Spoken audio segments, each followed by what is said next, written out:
which is APIs with a GLAM spin. So the state of the state, wasn't it? I think it was. Anyway, I'll let you go.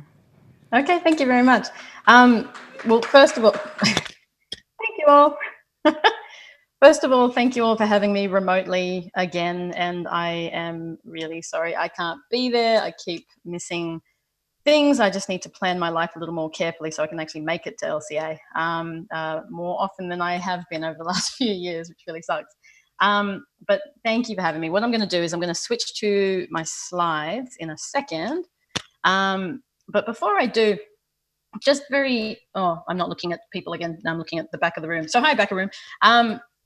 I guess what I thought might be interesting, the reason this came up is because, of course, the Victorian government, in collaboration with the federal government and several other states and territories, have collectively launched an API standard for government, and it is exceptionally good. And I was tweeting about that, and say suggested that it might be of interest for this particular mini conference. So if I was there, I'd be there in person. But and I thought it just might be a good chance to talk about a bit of the state of the, digital state of the nation, and about some of the things that I'm seeing happening from the work I've been doing in various public sectors, but also in collaboration with a lot of different GLAMs across Australia and across New Zealand in particular. But and so I don't at all pretend to be, you've got more an expert, a GLAM expert. You've got several of them in the room, I know.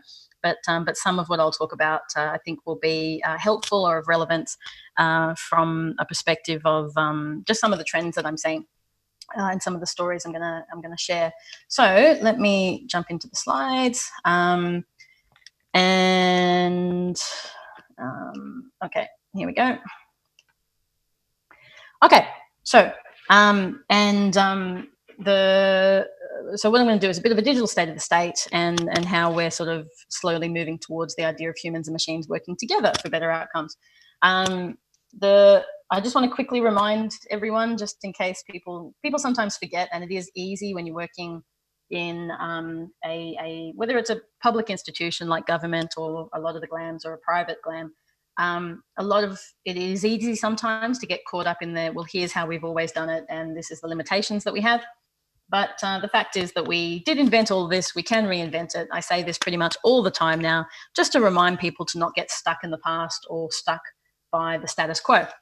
It might take years to change things in some cases, but it is by maintaining that long view and maintaining your energy and your passion, and that we actually can drive genuine change in society and for some of these sorts of institutions, because these institutions will outlive all of us, but we need to make sure that in the time that we are participating in the stewardship of these institutions and all that they stand for, that we can make a positive difference for the communities that we serve. I'd also just like to remind people, it's not about trying to pick and choose. We're not trying to pick, I've been to future and strategy development sessions for GLAMs, for public institutions, for agencies, departments, even companies. And too much of the time people say, what are the big mega trends? And they line them up around the walls, and then they say, which ones should we respond to? And the challenge, of course, is that it's not about trying to bet or guess on which trend or technology to invest in or to investigate. It's so much more important to understand where you're headed and what the goal is and what the future is and what you're trying to achieve. And then every time there's a new trend and a new technology and a new thing that comes up, it's about how can that thing help us achieve this goal, achieve this outcome. And the reactivism that I'm seeing at the moment is just ridiculous. And so it's just so critical that all of us always try to make sure that we maintain a focus on designing better futures rather than trying to predict and guess. So there's four big, I guess, big challenges I'm seeing from as a state of the state approach to this talk. The first one is that we actually just need better policies, services, regulation, rules. We need them to be more easy to implement, more easy to understand, easier to model, easier to reform. And what that requires is to bring a more agile, test-driven, human-centered approach to everything that we do in government. I think there's a lot of effort, and this is the same with the GLAMs that I've worked with as well, that there's a lot of effort in building, digital front ends or applications or websites or service delivery, but it's actually in all of it that we need to see the reform, because if you can't bring, a bit more humanity into everything from the policy development or the intent or the focus or the strategy right through to what people actually experience, then our chances of affecting better social outcomes, better human outcomes, and better societal and democratic outcomes drops significantly, because we get entirely caught up in the focus on, oh, do I have 100% customer satisfaction? Or did I get more or less people through my doors this week? Or how did we compete for funding compared to that other team? And in the GLAM sector, it's been, and no different to agencies or indeed business units within agencies. Everyone's competing with each other, and yet we're all part of a broader story. So there's a real question around how we be more human-centric, how we reflect the big changes that have happened. And what's really freaking me out at the moment, as I realize, as we've gone into the year 2020, is we are 20% into the 21st century. 20%. And yet people are still dealing with 18th century and just assuming 18th century paradigms. They're assuming that everything can be centralized. They're assuming that everything can be opaque and hidden. They're assuming a scarcity model. They're assuming a zero-sum game model where if you win, then I lose, and therefore this competition creates. But my experience as an individual, as a human, will always rely on engaging with lots of different public and private and community institutions and organizations and groups who increasingly seem to see themselves in competition with each other. So we have a real problem at the moment of people not seeing themselves as a node in the network and everyone trying to own the experience. And yet our capacity as humans, the actual time we have available to us to invest in ourselves, our families, our communities, our democratic institutions is getting lower and lower. So how do we design a life, a quality of life, a standard of living, a day in the life that actually starts to address those things? Well, I can tell you now, it's not going to happen through iterative approaches. It's not going to happen through just trying to be better or cheaper or faster. It's going to come through designing different futures in different ways, which requires different methods. I think a few of you may have seen this. It's a very dumb diagram, but it's been really powerful for the work that I do. It's basically saying that the world is getting more complex, faster, more difficult, more challenging. Basically, the problem space, if you like, for being a human is exponentially growing in terms of complexity and speed and difficulty. And yet the ability for any individual institution, government, organization, or indeed GLAM is only ever going to be linear at best. So what's emerging is an exponential needs gap between what people need and what any single institution is able to deliver. So the key thing here is how we actually look at the idea, how we adapt to these new paradigms, how we adapt to exponentialism. And that's never going to be done in isolation. It's about how we actually operate as a network. So I'm going to talk a little bit about that. This is, I don't know if you'll have sound coming through, but I might just turn this sound. Hopefully this will come through. I'll just leave it for a second. Part of this is about, I've sort of spoken about designing better futures. In New Zealand, we did a little piece of work where we looked at what a day in the life might be in 2070. And we just got a whole bunch of emerging tech and trends, emerging social trends, emerging ideas, and created a bit of a, well, you've got a business, the government grants AI has released the latest grants algorithm. You've run it over your business. You've automatically been granted money. Here's some modeling tools to figure out how you want to spend the money. Hold on. Am I going to be able to move this forward and backward? Maybe not. The video goes, the experience that we designed went on to health. It looked at transhumanism. It looked at the idea of flexible tax. We played with a whole bunch of different concepts, not because we were trying to say this is how it's going to be, but rather we were trying to say, what are some concepts that aligns with the values of this community? And so we were developing lots of different optimistic futures And what was interesting about that was by developing optimistic futures, and indeed by developing pessimistic futures, you can then reverse engineer and say, what do we need to put in place today to enable better futures and to mitigate bad futures? So Auckland Council, which is a very large, almost state-level government, by contrast, for those that aren't familiar with New Zealand systems, they did a similar thing. They actually mapped out 16 futures, bad and good, and then used that to actually map out what they should do today. And there's some really interesting opportunities, I think, when you take the shackles off. Too many 5 and 10-year strategies of any organisation are really iterative. They really look at how do we just get more of this or less of this. And I've been involved in conversations with several GLAMs in Australia and in New Zealand about what is our role in society, rather than just saying, well, we need to get more people through the door. We need to get better digitization of our assets. We need to get better recognition of that or whatever. Actually saying, what should the experience of a person in society be of culture? How do we want people to experience, participate, and contribute to culture? It becomes a very interesting question. And I'll share some of the speculative work that we did, but part of that becomes how to, again, we create capacity to explore better futures, which requires the ability to inoculate against reactivism, because if you're spending 100% of your capacity reacting against the latest crisis, direction, or pressure, then you will spend 0% of your time figuring out and actively working towards something better. So part of this is about taking a step towards a better future, one step at a time, rather than sprinting off a cliff. And part of this is also about not just reinventing the past with shiny new things. The amount of times I see people say, oh, blockchain, that's very exciting, so we could just use that to do blah. And I sort of say, yeah, but how will that change things? How will it change the experience? How will it change the outcome? How will it change the impact? Too many people are so interested in trying to scale their resources, but actually what we need to do in our public institution is figure out how we scale impact with less resources, with less people, with less, but working in a more collaborative and collegial way. So this sort of designing what a great future experience could be is a really great tool to play with that.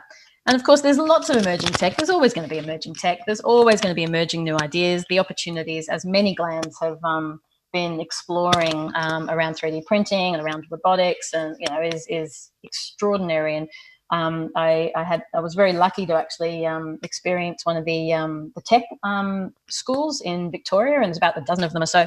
But it really gets kids engaged from all the schools, like basically all the schools that have access to these tech schools. Are able to go and spend a day or two a week or whatever exploring all the latest technology, rather than any one school having the resources and everyone else not. There's a lot of opportunity to get your hands dirty on tech, and I know a lot of the GLAMs have done a lot of experimentation and exploration in this space. But at a broader level, there is there's shifts coming that are going to be challenging for our society, for every society. I think personally, my prediction is that the human augmentation trend, which will get only more and more and more and cheaper and more widespread, will probably be one of the biggest social schisms that we see, because some people see the human form as very, very important for various reasons, whether it's religious or social or conditioning or just a basic feeling. And some people don't, again, for the same sorts of reasons. So we're going to have some real schisms, I think, in society, and we need to have the means and mechanisms to have social cohesion, even when there are those kinds of schisms to work through collectively. So the final trend, I guess, I'll point out that I think that I worry about is that there's so much effort trying to just adopt new methods or technologies, but there's still an assumption of an analog world that they're trying to shape. So the idea that regulation or legislation is going to be read by a lawyer or a judge who then applies it in accordance with the original policy intent. The fact is that all rules, let's take justice aside, because we should never automate justice, I believe, from my perspective. But if you take things like regulation or eligibility criteria or calculation information about government services, right now there's an assumption that a human will interpret and apply them correctly, and yet the constant reinterpretation and development of those rules into business systems that then have no transparency, accountability, visibility, traceability, accountability, or indeed appealability, probably the most important part, is really dangerous. So we need to both build for a digital world, build with an assumption that we're not just doing user experience design, but we're doing developer experience and machine experience design, but also, realizing that the incentive systems that we build aren't just going to be adopted by humans. Humans respond to legal, financial, and criminal pressures, but machines don't. Machines don't care. I mean, the fact that we've got self-generated AIs who are, scouring YouTube for what's the latest trends and then generating on the fly new content, and then targeting the weakest link of clickbait, which is effectively children. And there are real things on YouTube like Peppa Pig snuff videos, where Peppa Pig was popular, a beheading video was popular, and so it mixed it up, and then of course targets children. Like our incentive system are economically driven at the cost of human outcomes too often. I would love to see a future where our incentive systems are such that even a criminal AI will be motivated and nudged towards, setting up a appropriate company, creating human or environmental or other benefits for society, paying its people a good wage. It would be really great if our incentive systems were naturally driving the right sort of outcomes, and yet so many of our incentive systems are almost counter to human outcomes right now, which is really troubling. So a couple of things I thought just to share that might be of interest. We did some work in New South Wales government around future perspectives. We did similar work in New Zealand. And the future perspective that we did in New South Wales was really cool. We did it in collaboration with the Museum of Applied Arts and Sciences, or the Powerhouse Museum, for those who aren't familiar with that. And it was really fun. We just had it was just a one-day workshop, had a whole bunch of different sorts of people from different sectors, just to talk about what could your life look like in 50 years, and how, do you, just to think a bit ambitiously and a bit optimistically and a bit formatively about what good could look like. And we ended up with a whole bunch of different stories, a whole bunch of different ideas of what good looked like from a social perspective, democratic perspective, community perspective, and all of this I'll share later, so don't worry about too many of the words. And it was a fairly progressive crowd. But this was one of the stories that I thought might be of interest to this crowd. You've got, George, who has his pet dinosaur, and he goes traveling around. He's basically a space, he's basically a caravan nomad, a grey nomad, retired, traveling around, but of course using space. There will never be a complete replacement for the physical artifacts of our history, of our cultures, of our collective, consciousness. So I think that digitization and availability of digital assets is really important, but we will always see people want to go and see things. You want to see the Rosetta Stone, you want to see the pyramids, you want to see, the Magna Carta. Australia has one of the best preserved copies of the Magna Carta in the world. And yet when I was working up in Parliament House, when they were digitizing it 12 years ago, and I had the argument with DPS, with the Department of Parliamentary Services, about publishing a digitized copy of the Magna Carta under Creative Commons, it was just anathema. Oh, but we can't do that. What if people do the wrong thing? What if they copy it? What if they use it to print postcards? And I was like, it's the Magna Carta. What are you talking about? And of course their response was, but it's the Magna Carta. What are you talking about? So I think that a lot has shifted since then, right? People have started to realize that the role of stewardship, of cultural stewardship, is not just to lock things up against, the hordes coming through and ruining them, but to actually be a steward in enabling access to history and culture. And then, of course, the next step is then allowing people not just to stand and observe, but to actually participate in their own history and to actually generate. And of course, history isn't contained by any single GLAM, by any single institution. So how do we make open culture so that we can actually create dynamic stories that people can both consume and contribute to?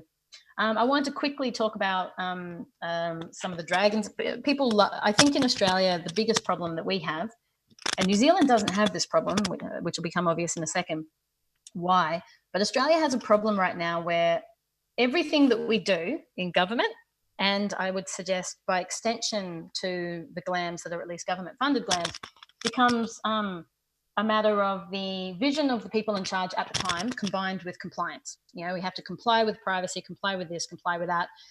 But nowhere is there an actual check. Nowhere is there an actual check and balance of, is what you're doing the right thing? Is it the right thing from a public good perspective, from a public dignity perspective, from a freedoms perspective, from a human perspective? If you are being efficient and effective, if you're saving money, then you seem to be doing a good thing. But good from a human perspective is quite a different thing. Now, New Zealand, of course, has a Human Rights Act. Other countries have a Human Rights Act. Generally speaking, there's a lot of countries that start from the premise of you have to do the right thing by the people. Now we have, we have values in Australia, particularly in our public services. We have public good values for sure, but nowhere is there a legislative requirement to do the right thing as opposed to just the expedient thing. So I guess in the absence of that in Australia, I put the call out to all of you, all of us.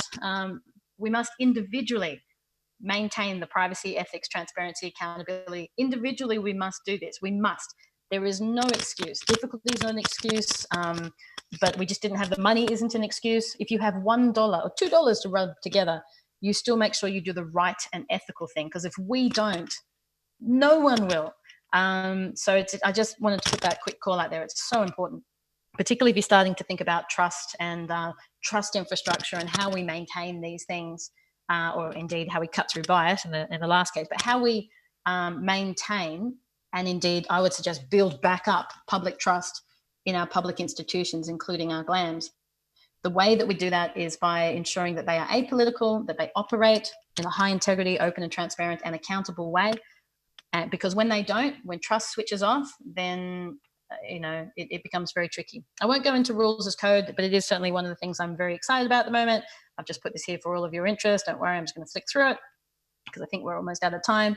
But I did just want to confirm this for a sec. So because this is such an interesting analogy for so many other things. When we expect people to figure it out, you get many different outcomes. The things for which GLAMs and government are uniquely responsible are the things for which we should make the easiest for people to consume however they want.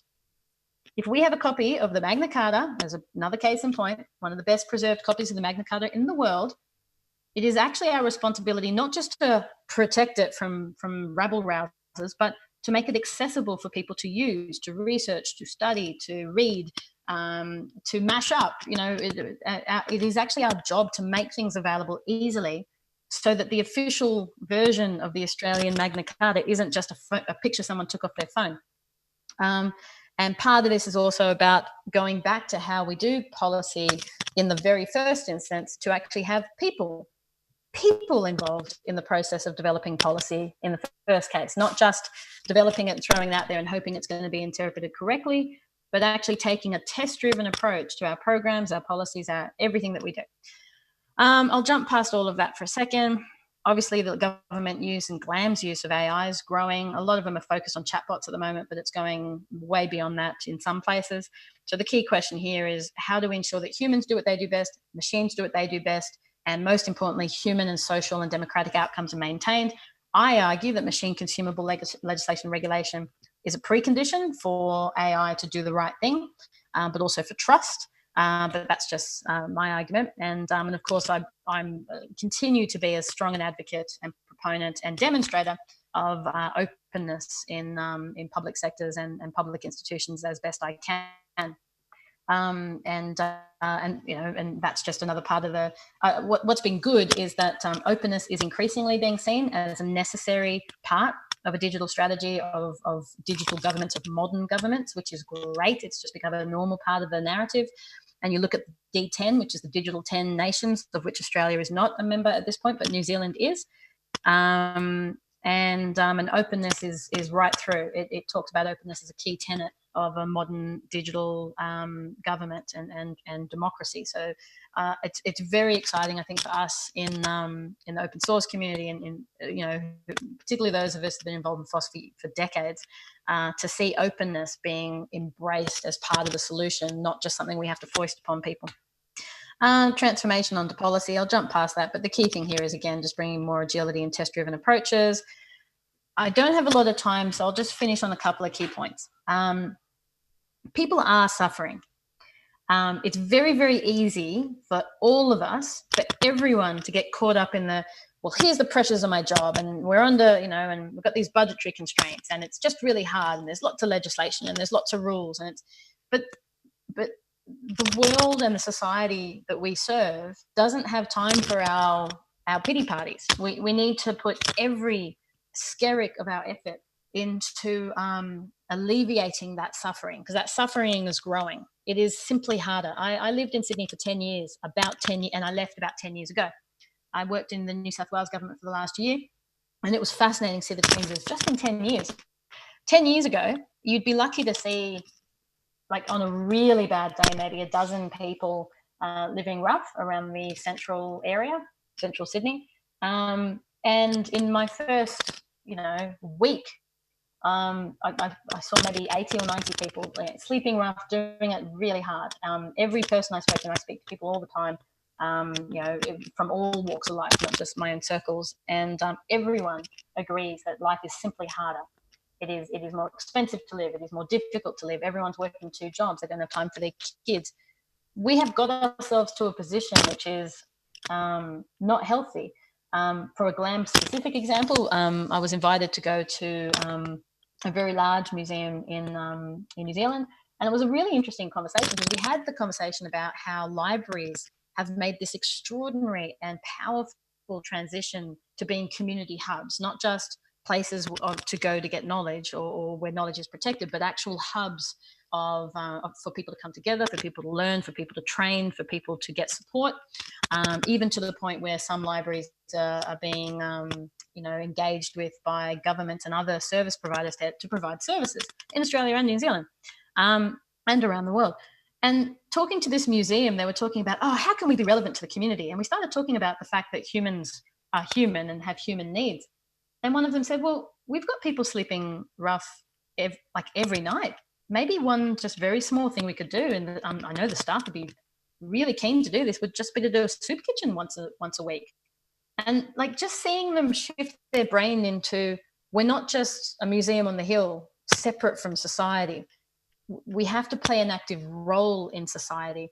Otherwise, we're not contributing to the betterment of life. We're just effectively, sticking in our corner and protecting the things that we're in charge of. So that idea that we are all necessarily part of a broader ecosystem, and how do we help and how do we do our part, is, I think, a really powerful question to ask, particularly for GLAMs, for public institutions in particular, and certainly for government, certainly for public sectors. So a couple of things to help hopefully make 2020 count. Obviously, the API guides I mentioned right at the beginning, that there's so much stuff out there that we can reuse now, so much open source code, so much open source Gov as a platform component, service components. There's so much stuff that you can reuse. Rules as code is helpful, but the concept of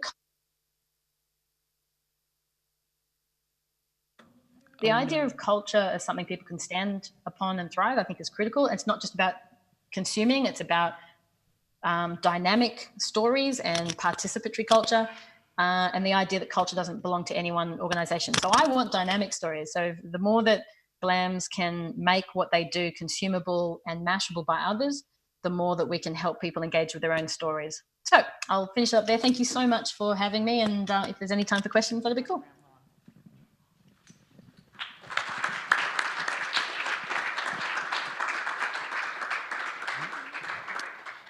Okay, thanks to Pia. We're going to have to do a bit of, I'm assuming Pia can't, can you hear, hello Pia, can you hear me at the moment? Yes, excellent. Okay, so if you've got a question, that will be good. If you want to ask something, just pop your hand up and I'll bring the mic to you. No, I'll just get you to repeat the question, please. Oh, if you just repeat the question when they speak, that'd be great.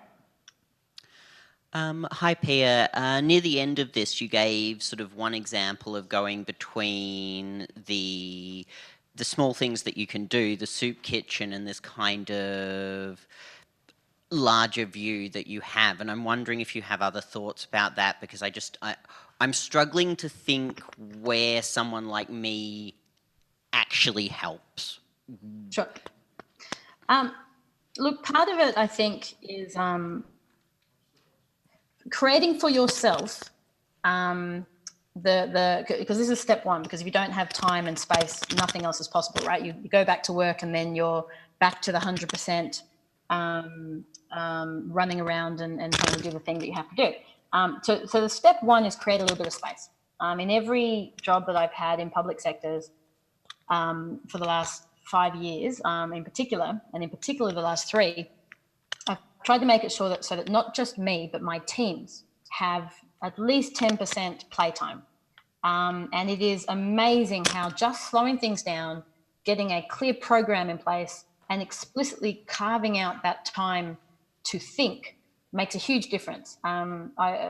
People become more effective, more pragmatic, more creative, and frankly, heaps more productive very, very quickly. But if you don't create space, then nothing else is possible. So that's kind of the prerequisite. And then just things like in everything, the complete lack of actual vision out there right now is extraordinary. There are lots of clever projects, lots of clever programs, lots of clever things, but to what end is a really interesting question. So I think part of it is that genuine question of what does good like? Engaging. What sort of GLAM do you work in? So I've slightly snuck in. I'm actually with the with a health department, but okay, all right. Whichever organisation you're in, actually doing some of that work across parts of your organisation that are willing, and of course not all will be, because everyone thinks they've got too much time to think about how to solve the problems that they're dealing with. But finding that little coalition of the willing to imagine what good could look like, and if you create but also engaging with clients, customers, users, whatever term you want to use, but engaging with your purpose and saying, well, here's my idea of what great looks like. And what happens when you start being quite open about, here's my vision for what good looks like. And by the way, that vision isn't just better, faster, cheaper. It's actually it reflects our purpose. It's linked to the purpose of that organization. We were doing some digital transformation work in New South Wales, which is different to anything I've ever experienced, because we were given the mandate to figure out how to do system transformation. So rather than the usual, let's just look at how to improve your services that most people do, we actually said, hold on a second, what is the purpose of your organization, of your department? We were given 2 departments to actually come up with transformation strategies. What's the purpose of your department? And even that question was really interesting. In one case, they thought about it deeply. In the other case, they hadn't. And being able to say, okay, if that's your purpose, now let's imagine what the user and staff experience of that purpose would look like in 50 years. If you just took off all the shackles and all the constraints and imagined what the best possible reflection of that purpose would look like from a person's perspective. Okay, now let's go and test that. Now let's go and experiment. Let's now look at what that would mean for how we do services today, policies today, regulations today, legislation today. Let's look at what the foundations would be to enable that. So I've got a whole series of articles I've just written, quite stupidly called the peer review. It was a cheeky thing at the time, and now I feel silly telling people, go read the peer review. But it was meant to be about the peer review, so stupid pun. But one of the articles was about the future's not in websites or apps. And it was just trying to get people in public services in particular to start thinking about the idea of personal AIs and channels that are not directly, user channels that are not directly controlled by government, and what it would take to make our services, our regulation, our legislation delivered through channels that we don't control. Siri, tell me, or okay, Google or whatever, or Alexa, tell me what, I've just had a change in personal circumstances. Tell me what impact that's going to have on my tax. Tell me what that's going to do for my small business. Tell me about the thing that's happening. I'm looking at having a child. What do I need to prepare? if we actually make ourselves consumable in different ways, then that's great. But people then say, oh, but that's years away. But the fact is, if you actually said, let's make eligibility engines, let's make service registers, all those basic service components that are needed for those futures are also needed for websites, for help desk, for mobile apps. So just taking that more gov as a platform approach today and just drawing that line in the sand and saying, for everything that we do today, we're going to do it in a way that aligns to that future vision that we've imagined. Just naturally, and if you be very public about your future vision, that also creates the possibility for your colleagues and peers and allies to converge towards that light. A quick example: when I was at DTA, back when it was the DTO, we released an API guide. Oh, hold on, how old my kid? 5 years ago, we released an API guide. Within 2 weeks, private sector was picking it up and doing, workshops for government around APIs. Just by publishing it, because we published it, that created a bit of a nudge. So, working openly is, I guess, the final suggestion I'll make to you, because that helps you find natural allies, get that peer review, and find ways to leapfrog where you are rather than just iterate from where you are. I hope that helps. More than happy to have a broader conversation later if it helps.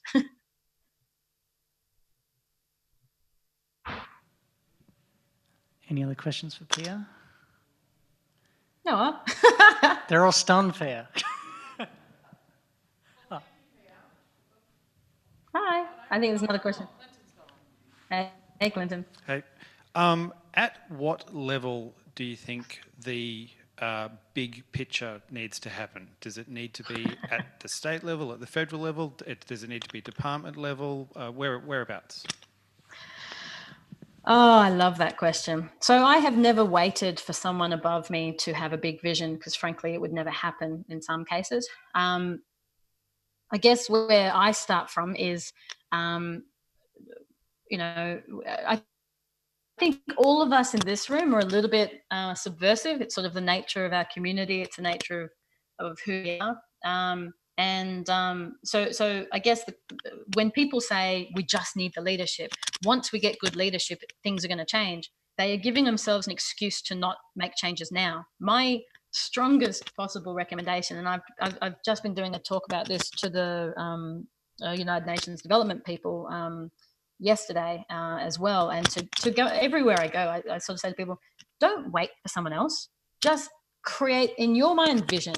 Work with your colleagues, work with, the fact is that because there is such a lack of vision in so many areas and in so much of the senior executive across a lot of different governments around the world, like waiting for that's just wasting time. Create vision, implement vision. And the fact is, if it's good, and if you're public about it, that starts to create demand, which then gets the senior people on board. The amount of things I've been involved in over the years where I've had no mandate or remit to it, but I've put a proportion of the resource into the things expected of us and a proportion into the things that I think were needed for the long-term big picture vision stuff.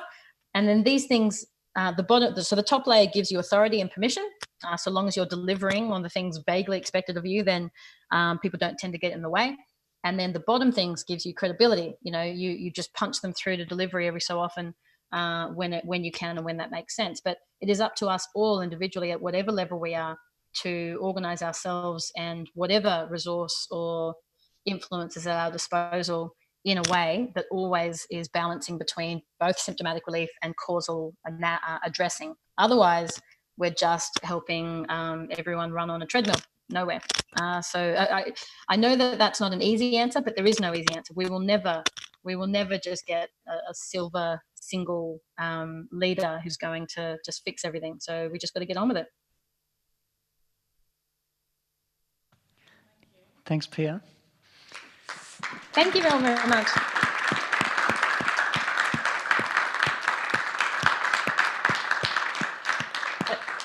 Well, thank you for having me, and I hope that was helpful. That was awesome. So if you have any more questions for Pia later, I'm sure you can just tweet at her or something, and she'll be happy to chat to you. Sure, she says. We've got, good afternoon, Tina, is that right? Yeah, so we've got afternoon tea now, and then when you come back, Sarah and I are going to do a little workshop facilitated discussion about what a international standardized GLAM API might look like, just as a bit of a thought experiment. So if you're interested in that. Just one more comment? Yeah. I just realized one of the most important things I should have said. No, I feel really silly. One of the things we're worst at in Australia is how we engage with First Nations and Indigenous culture.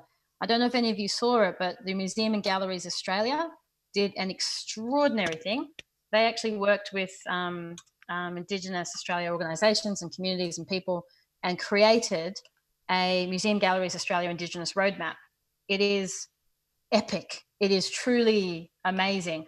And the reason I think it's so interesting is partly because of how it was done and where it led to and what it means for that sector, but also because if an entire sector can actually develop and commit to a proper Indigenous roadmap, then that gives me hope we could actually do it for government at some point. So I do just commend it to you all and recommend that you check it out. It's a really beautiful piece of work. Sorry. Awesome. Thank you. Sorry. Check it out. We'll find that and tweet that out later. When are we back? Quarter two? Yeah, quarter two. See you then. Thank you so much. Thanks, Pia. No, cool. I'll send you the link to the slides right now. Thanks so much. I really do hope that was helpful.